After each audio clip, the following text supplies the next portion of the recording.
નમસ્કાર, આપનું સ્વાગત છે ગુજરાતનો અવાજ ચેનલ ઉપર અને હું છું આપની સાથે પત્રકાર કાજલ સુવા. વિસાવદર ખાતે ઉપસ્થિત છું અને અહીં રાજુભાઈની કિસાન સંકલ્પ યાત્રા પહોંચી છે અને વિસાવદરમાં ભવ્ય જે છે સભાનું આયોજન કરવામાં આવ્યું હતું અને મારી સાથે હિતેશભાઈ છે. હિતેશભાઈનો પરિચય એમ છે કે તેઓ 5 વર્ષ સુધી આમ આદમી પાર્ટીમાં સતત કાર્યરત રહ્યા છે અને 5 વર્ષ સુધી એમણે આમ આદમી પાર્ટીને સમય આપ્યો છે. પરંતુ આજે એમની સ્પીચમાં જે શબ્દો મેં સાંભળ્યા છે એ કંઈક અલગ પરિસ્થિતિ બયાન કરી રહ્યા હતા. આટલી નારાજગી શા માટે, હિતેશભાઈ? નારાજગી એટલા માટે છે કે કોઈ પણ પાર્ટી માટે તમે જ્યારે દિવસ રાત મહેનત કરતા હોય, હું હોય કે કરશનબાપુ ભાદરકા હોય કે રાજુભાઈ કરપડા હોય, જ્યારે પાર્ટીથી નારાજ થઈ અને પાર્ટી છોડીએ છીએ, જ્યારે એમની નીતિ રીતિથી પાર્ટી ભટકેલી હોય અને જ્યારે પાર્ટી છોડવામાં આવે તો જે પાર્ટી માટે દિવસ રાત તનતોડ મહેનત કરી હોય, જે પાર્ટીને ઊભી કરવામાં સમય આપ્યો હોય, આર્થિક રીતે પણ ઘસાણા હોય, એ પાર્ટીના લોકો જ્યારે આપણને અપશબ્દો કહેવા લાગે તો સ્વાભાવિક છે કે દુઃખ થાય. અને આ દુઃખ જ્યારે સમયે સમયે બહાર નીકળતું હોય છે, એટલા માટે આજે મારી થોડી વેદના અહીંની સભામાં પણ આપને જોવા મળી. ગોપાલ ઇટાલિયા ઉપર કેટલાક આક્ષેપો કર્યા છે તમે, એનું કારણ શું? ગોપાલ ઇટાલિયા ઉપર આક્ષેપો નથી કર્યા, હું સાબિતી સાથે બધું પ્રૂફ કરવા માટે પણ તૈયાર છું. મેં જે તે વખતે બાય ઇલેક્શન હતું ત્યારે પણ મેં આ જ શબ્દો કીધેલા હતા કે 2022ની ચૂંટણીમાં એમણે ટિકિટો વેચી છે. એ વાતો કરે છે ઈમાનદારીની, પરંતુ જ્યારે એમને પ્રદેશ પ્રમુખ પદેથી હટાવવામાં આવ્યા તો એનો એ જ વ્યક્તિ 1 વર્ષ સુધી ઘરે બેઠેલો, તો ત્યારે એમની ઈમાનદારી ક્યાં ગઈ હતી? ત્યારે પાર્ટી ક્યાં હતી? ત્યારે તો એવું પણ એમણે કીધેલું કે ઘરે રહો, સુરક્ષિત રહો. ઈશુદાનભાઈ ગઢવીને પછાડવા માટેના અનેક પ્રયાસ કર્યા. એમની એક જ નીતિ છે કે પાર્ટીમાં કોઈ પણ વ્યક્તિ જો આગળ આવે અને પોતાની સાથે અથવા તો સમકક્ષ અથવા તો એથી ઉપરના લેવલે જાય તો એમને તોડવા કઈ રીતે, આવા જ ષડયંત્રો ચાલે છે. એમની એક જ મનછા છે કે 2027માં ગુજરાતની જનતાનું જે થવું હોય એ થાય, પરંતુ હું અને મારા 2-3 મળતિયાઓ 27માં પણ ટિકિટ વેચીએ અને કરોડોપતિ બનીએ, ફોર વ્હીલોમાં ફરીએ. આના સિવાય બીજું કોઈ ધ્યેય છે જ નહીં. અને એટલા માટે તો હું એક નહીં, તમે જુઓ, અલ્પેશ કથિરિયાથી માંડીને મહેશભાઈ સવાણી છે, નિખિલ સવાણી છે, એ ઉપરાંત અનેક વિજયભાઈ સુવાળા છે, ઇન્દ્રનીલ રાજ્યગુરુ છે, જે લોકોએ પાર્ટી છોડી એ બધા એક જ વ્યક્તિથી નારાજ થાય. એ છે મનોજ સોરઠિયા છે. આમની નીતિ રીતિઓ શું છે? બધા લોકોનું જો એક જ કહેવાનું હોય તો હું તો ત્યાં સુધી કહું છું કે ગુજરાતની જનતાએ પણ હવે સમજવું પડશે ને વિચારવું પડશે કે ચાલો માની લ્યો કે હું એક ખોટો છું. જેટલા નેતા પ્રદેશ લેવલે પહોંચે કે એમનાથી અપ જાય એ બધા નેતા ખોટા, તો તમે 2 વ્યક્તિ જ સાચા છો. અરે તમે ગુજરાતની જનતા માટે છોડો, વિસાવદર વિધાનસભાની જનતાએ તમને મત આપ્યા છે. ચૂંટાણા પછી એક વખત પણ આવેદનપત્ર આપ્યું ખેડૂતો માટે? એક વખત પણ ખેડૂતોના હિતની વાત કરી? અત્યારે સમય છે, ઉનાળાનો સમય છે, એમાં માવઠાનો માર થયો, 2 દિવસ થઈ ગયા, ગોપાલ ઇટાલિયાનું સિંગલ નિવેદન નથી આવ્યું. શા માટે? એમને તો મત જોતા હતા, મળી ગયા. પછી ખેડૂતોની હાલત જે થાય, વિસ્તારમાં આવવાની તો વાત દૂર છે. મેં એક બીજી પણ વાત કરી કે વિસ્તારની વાત તો છોડો, એક ખાડો પણ બુરવાની એમણે ક્યારેય વાત નથી કરી. એક ખાતમુહૂર્ત નથી થયું. 10 મહિના છે જે વ્યક્તિ ધારાસભ્ય બની જાય, એમની કીધી એટલું પણ કામ ન થતું હોય તો હું તો કહું છું એમણે રાજીનામું આપી દેવું જોઈએ. શું કામ ખોટી ફાંકા ફોજદારી કરવી જોઈએ?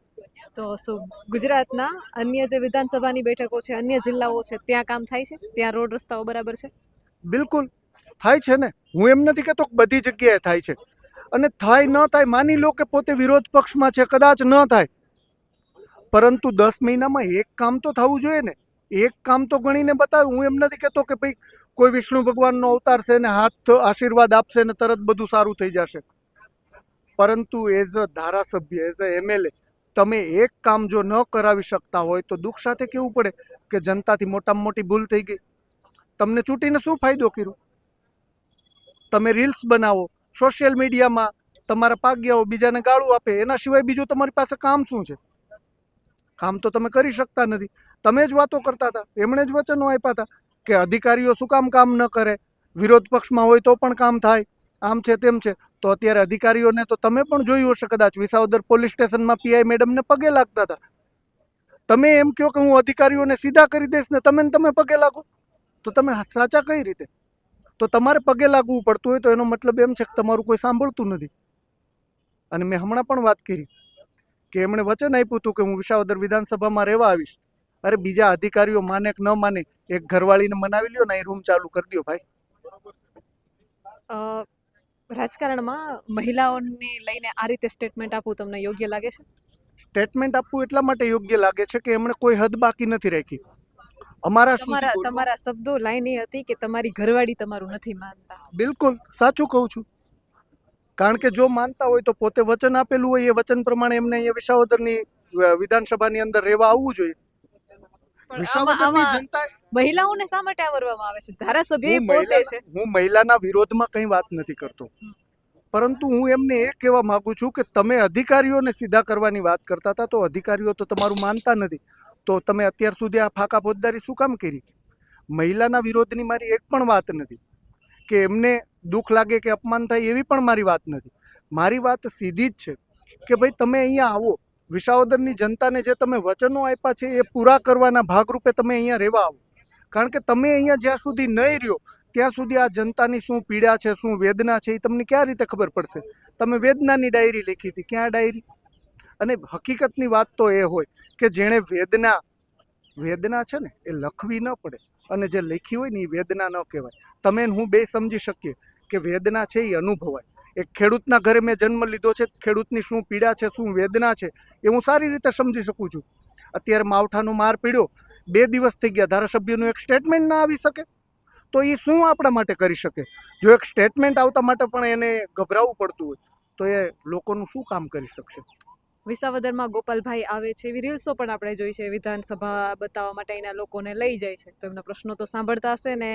એ એવો દાવો પણ કરે છે કે સૌથી વધારે વિધાનસભામાં વિસાવદરના પ્રશ્નો મેં ઉઠાવ્યા છે. દાવો કરવો અને હકીકત આ બંને વસ્તુ બહુ અલગ હોય છે.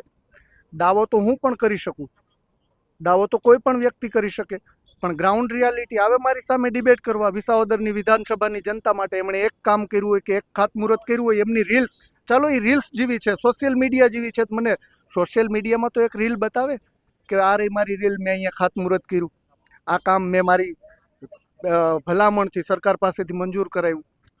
હું એ કહેવા માગું છું. વિસાવદરના ગામડાઓની શું સ્થિતિ છે?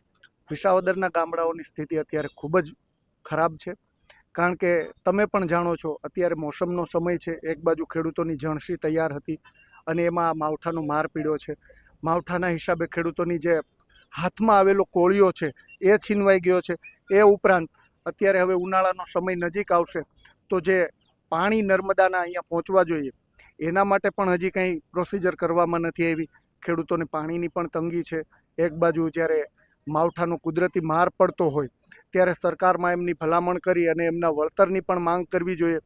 મેં સાબિતી સાથે કહી શકું કે પ્રમ દિવસથી હું સતત મીડિયા મિત્રોના સંપર્કમાં છું અને મારાથી જેટલા બને એટલા પ્રયાસો કર્યા ખેડૂતોના ખેતરે જઈ અને જે હકીકત છે, જે પરિસ્થિતિ છે એનાથી સરકાર સુધી વાકેફ થાય ત્યાં સુધીના અમે પ્રયત્નો કરીએ છીએ અને સતત લડતા રહીએ છીએ. અત્યારે તમે કોઈ પાર્ટી સાથે સક્રિય છો? ના, અત્યારે હું કોઈ પણ પાર્ટી સાથે સક્રિય નથી. હું અત્યારે બિન રાજકીય રીતે અને સાચું કહીએ તો રાજુભાઈને સપોર્ટ કરવા માટે અને ખેડૂતોના હિતની જ્યારે પણ વાત આવશે ત્યારે અમે હંમેશા ઊભા રહીશું. રાજુભાઈ જે સંકલ્પ યાત્રા લઈને નીકળ્યા છે એને લઈને શું કહેશો? રાજુભાઈની જે સંકલ્પ યાત્રા છે એ ખેડૂતોના મુદ્દે અને ખેડૂતોનું હિત કઈ રીતે થાય એટલા માટે એ લઈને નીકળ્યા છે. અને ખેડૂતના હિતની જ્યારે વાત આવતી હોય તો પક્ષ, જ્ઞાતિ, જાતિ કંઈ પણ જોયા વગર અમે તન મન ધનથી એમની સાથે છીએ, આવી બાંહેધરી આપું છું. એક સવાલ એ કરવો છે મારે, શું 2025ની જે ચૂંટણી હતી એમાં કોઈ ષડયંત્ર થયું હતું? તમે જે દાવો કર્યો છે હમણાં? બિલકુલ ષડયંત્ર જ છે. ચૂંટણીમાં ઘણા પ્રકારના ષડયંત્રો કરવામાં આવ્યા હતા. સૌથી પહેલાં તો જ્યારે વાત કરવામાં આવે કે ટિકિટ જ્યારે આપવાની વાત હતી ત્યારે પણ મારી એક સાથે નહીં, અહીંયા અમે 6-7 લોકો લોકલ હતા જે બધા તૈયારીઓ કરતા હતા.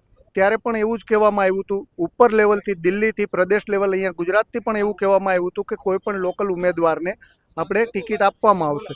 ચલો એ વાત છોડો, ટિકિટ તો જેને આપે એને, પણ ટિકિટ આપ્યા પછી ગોપાલ ઇટાલિયાને હું એ પૂછવા માંગુ છું કે સતત 27 દિવસ સુધી, જે હું અહીંનો દાવેદાર હોવા છતાં પણ મને 27 દિવસ સુધી પૂછવામાં નથી આવ્યું કે એક સિંગલ કોલ કરવામાં નથી આવ્યો. કાર્યકરોની અવગણના કરી અને કાર્યકરોને જ્યારે તમે ડિમોરલાઇઝ કરવા માંગો કે તમારી સાથે કોઈ હરીફ બનવા માંગે કે તમારા લેવલે કોઈ પહોંચવા માંગે તો તમે એને પાડવાની જ્યારે રાજનીતિઓ અપનાવો તો એ રાજનીતિથી કંટાળીને મેં રાજીનામું આપ્યું.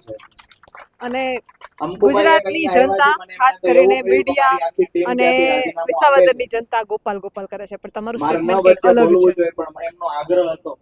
જનતા ગોપાલ ગોપાલ કરે છે એવું નથી.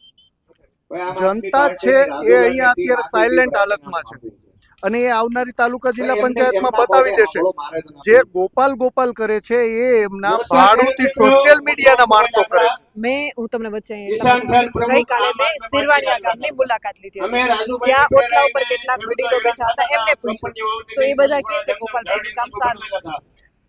કોઈ એક નાનું ગામ કે બે માણસ પોતાની પાર્ટીના, તમે સિરવાણિયા ગામની મત બૂથની યાદી જોઈ લેજો, તો એવું ના હોય કે બે માણસ કહી દે કે હું કહી દઉં તો એ સાચું, કે બે માણસ કહી દે તો એ સાચું. હું તમને કહું છું કે તમે વિસાવદર વિધાનસભાના 158 ગામ છે, 294 બૂથ છે, તો એમાં તમે જઈ અને સર્વે કરો અત્યારે લોકોનું શું મંતવ્ય છે. લોકો ઓટોમેટિક તમને કહેશે. લોકો અત્યારે સાયલેન્ટ મોડમાં છે, અત્યારે પોતાના કામમાંથી ફ્રી નથી. હમણાં તાલુકા અને જિલ્લા પંચાયતની ચૂંટણીઓ આવશે, લોકોએ પોતાનું મન બનાવી લીધું છે અને એમણે જે નક્કી કર્યું છે એ હમણાં તમારી નજર સમક્ષ હશે. શું લાગે છે, શું આવશે પરિણામ? પરિણામ જે આવે, પરિણામથી હું એટલું જ કહેવા માંગીશ કે લોકોએ અત્યારથી મન બનાવી લીધું છે કે એમને શું કરવું છે. જેમ 2025ના બાય ઇલેક્શન વખતે જેવું મન બનાવી લીધું હતું કે આ વખતે આને જીતાવવો છે, તો આ વખતે મન બનાવી લીધું છે કે આ વખતે પછાડવાના છે. 27 લડવી છે? હજી એવું કોઈ કેલ્ક્યુલેશન નથી. મારી પહેલું ધ્યેય એ છે કે અહીંના આ વિસ્તારના જે મુદ્દાઓ છે, જે લોકોએ ખોટા વચનો આપી અને ભ્રમિત કર્યા છે લોકોને, તો એ ખેડૂતોના મુદ્દા હોય, ગરીબોના હોય, વંચિતોના હોય, રોડ રસ્તાના હોય, તો આ મુદ્દે લડત આપવી છે. લોકોનું કંઈક સારું કરી શકીએ, ધારાસભ્ય બનીએ, ચૂંટણી લડીએ ન લડીએ એ બધે પછીના પ્રશ્નો છે, પરંતુ આપણા થકી કોઈ એક માણસના ચહેરા ઉપર પણ જો સ્મિત આવે તો એ જીવનનો ધ્યેય છે. અને હું એવું ઈચ્છું છું કે લોકોના કામ મારાથી જેટલા વિશેષ થઈ શકે એટલા કામ કરીશ, અને એ તો સમય બતાવશે કે લડશું કે નહીં, એ પછીનો સમય છે. હજી તો 27ને ખૂબ વાર છે, પરંતુ જો મોકો મળશે અને લોકો વિશ્વાસ કરશે, લોકો સાથે હશે, તો ચોક્કસ લડીશું. આ હતા હિતેશભાઈ કે જેઓ 5 વર્ષથી આમ આદમી પાર્ટીમાં કાર્યરત હતા અને રાજીનામું આપ્યું. ત્યારબાદ હવે વાત એ છે કે જ્યાં જ્યાં વિસાવદરના ગામડાઓની મુલાકાત લીધી છે ત્યાંથી ગોપાલભાઈના અવાજ આવ્યા છે, કામ થાય છે, પરંતુ અહીં વાસ્તવિકતા કંઈક અલગ છે. આ વિશે તમારું શું કહેવું છે, તમારા મંતવ્યો શું છે, એ કમેન્ટ કરીને જરૂરથી જણાવજો અને આપ જોતા રહો ગુજરાતનો અવાજ.